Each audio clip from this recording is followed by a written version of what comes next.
Sir, Chanakya जी ने अपने एक श्लोक में ऐसा बोला था कि जो जंगल में सीधे पेड़ होते हैं वो सबसे पहले कटते हैं और टेढ़े पेड़ हमेशा बाद में। तो सर, एक कैसी लाइफ अच्छी होती है, मतलब ऑनेस्टी वाली, सेल्फलेस वाली, जैसे आप हम लोगों के लिए इतना कुछ कर रहे हैं, या एक सेल्फ माइंडेड अपने बारे में सोचकर? पहले तो सीधे साधे की डेफिनेशन को ठीक करो। आप क्या बेवकूफ को सीधा साधा कह रहे हो? ज्यादातर लोग यही गलती करते हैं। बेवकूफ मतलब क्या कि कोई भी आए और आपके साथ में कुछ भी करके चला जाए, उसको आप सीधा साधा कहोगे या बेवकूफ कहोगे? सीधा साधा मतलब क्या? पहले इस डेफिनेशन को ठीक करो अपने माइंड में। सीधा साधा मतलब क्या कि आप अपने फायदे के लिए कभी किसी का नुकसान नहीं करते हो, उसको सीधा साधा कहेंगे। लेकिन अगर दुनिया जो है वो हमेशा अपने फायदे के बारे में पहले सोचेगी, बाद में आपके फायदे के बारे में सोचेगी, चाहे आपका उसमें नुकसान होता है हो जाए। तो अगर कोई अपने फायदे के लिए आपका नुकसान करता ही चला जा रहा है, आपका काटता ही चला जा रहा है और आप अपना कटवाते ही चले जा रहे हैं, तो आपको सीधा साधा कहेंगे या बेवकूफ कहेंगे? तो लाइफ में हमेशा सीधे साधे बनो, उसमें कोई बुराई नहीं है। मतलब अपने फायदे के लिए कभी किसी के दूसरे का नुकसान मत करो, उसमें तो कोई बुराई है ही नहीं। वो तो एक सीधा साधा रास्ता है, क्योंकि जो बंदा इस रास्ते पे चलेगा, नंबर 1, उसकी कभी किसी से कोई दुश्मनी नहीं होगी। सिंपल है ना? नहीं तो आप अगर अपने फायदे के लिए किसी दूसरे को यूज करोगे तो वो जिंदगी भर के लिए आपका दुश्मन नहीं बन गया है। तो जिसके इतने सारे दुश्मन होंगे वो कहीं ना कहीं वेट नहीं कर रहे होंगे कि वो भी मौका देखते ही आपके ऊपर अटैक करेंगे। अब मैं वो बड़े अटैक की बात नहीं कर रहा कि वो भाला लेकर के आ जाएंगे आपको मारने, मतलब कि वेट करेंगे।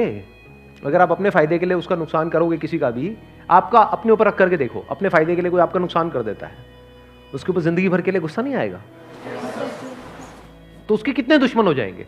सोचो, एक के साथ ऐसा करेगा, 2 के साथ करेगा, 3 के साथ करेगा, उसके बाद उसको पता ही नहीं लगेगा कि मैं कर क्या रहा हूं, उसकी आदत बन जाएगी, तो बंदा करप्ट हो गया अंदर से, तो मरते दम तक डर में ही जिएगा। लॉ एंड ऑर्डर का डर, उसके अलावा लोगों का डर, ऊपर से अंदर से कहीं ना कहीं रिग्रेट। क्योंकि जरूरी नहीं है आप जिस लेवल तक सोच करके किसी का गलत कर रहे हो उसी लेवल तक होता है, कई बार उससे बहुत ज्यादा हो जाता है। आप समझ गए मेरी बात? आप सोच रहे हो कि हाँ मेरे ये करने से सिर्फ इतना ही होगा, लेकिन बाद में आपको पता लगा सिर्फ इतना ही नहीं हुआ, उसकी वजह से ये भी हो गया, तो जिंदगी भर के लिए अंदर रिग्रेट्स आ जाएंगी कई तरह की। तो आप जियोगे क्या? ऊपर ऊपर से आपको ये सब करके थोड़ी बहुत सक्सेस मिल भी गई और अंदर से डर में जी रहे हो, अंदर से स्ट्रेस में जी रहे हो, तो ऐसी लाइफ किस काम की? सब बेकार हो गया ना। तो अब पॉइंट ये है यहां पे समझने वाला कि लाइफ में सीधा साधा बनो। सीधा साधा मतलब बिल्कुल सीधा साधा रास्ता पकड़ो, टेढ़े मेढ़े रास्तों के चक्करों में मत पड़ो। लाइफ में सीधा साधा बनो, लेकिन बेवकूफ मत बनो। आप ये कह सकते हो बेवकूफों का सबसे पहले कटता है, क्योंकि जब भी कोई कोटेशन होती है उसको एज इट इज नहीं देखना होता है, समझना होता है उसके पीछे का मीनिंग क्या है। तो मैं आपको मीनिंग एक्सप्लेन कर रहा हूं। चाणक्य जिन्होंने ये बात कही, क्या वो सीधे साधे नहीं थे? क्या वो अपने फायदे के लिए औरों को नुकसान करते थे? या वो पहले, क्योंकि मेरे को नहीं पता आप में से कितनों ने पढ़ा है उनके बारे में, कितनों ने पढ़ा है, कितनों को पता है उनका बैकग्राउंड। अपने फायदे के लिए वो कभी किसी का नुकसान करने के बारे में सोचते तक नहीं थे। मतलब पहले वो जनहित के बारे में सोचते थे, समाज के बारे में सोचते थे, बाद में जो बचा खुचा होता था बाद में अपने बारे में सोचते थे। चाहते तो महलों में रह सकते थे, लेकिन एक छोटी सी झोपड़ी में रहते थे। इससे क्या समझ आ रहा है कि वो सेल्फिश तो बिल्कुल भी नहीं थे, लेकिन बेवकूफ नहीं थे, फॉर श्योर हाईली इंटेलिजेंट, समझदार थे।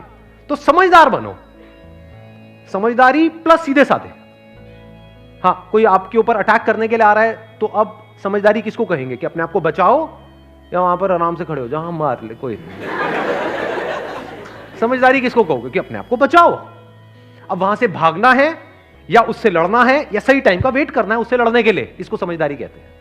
बेवकूफी किसको कहेंगे? कोई आ रहा है, मान लो शेर आ रहा है आपको सामने से खाने के लिए, कोई नहीं खा ले, मैं तो पैदा इसीलिए हुआ, मुझे कहा था कि लाइफ में ना कभी किसी का बुरा नहीं करना है, आई कांट हार्म यू शेर। हाँ, वो कहेगा ठीक है मेरा तो हो गया, मेरा तो डिनर का इंतजाम हो गया।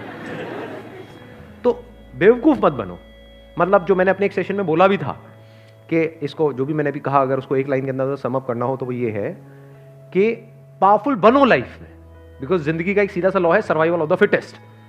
तो आपको पावरफुल बनना है, इसलिए नहीं कि आपको दूसरों को दबाना है या दूसरों के साथ में गलत करना है, इसलिए ताकि ये दुनिया आपको दबा ना सके।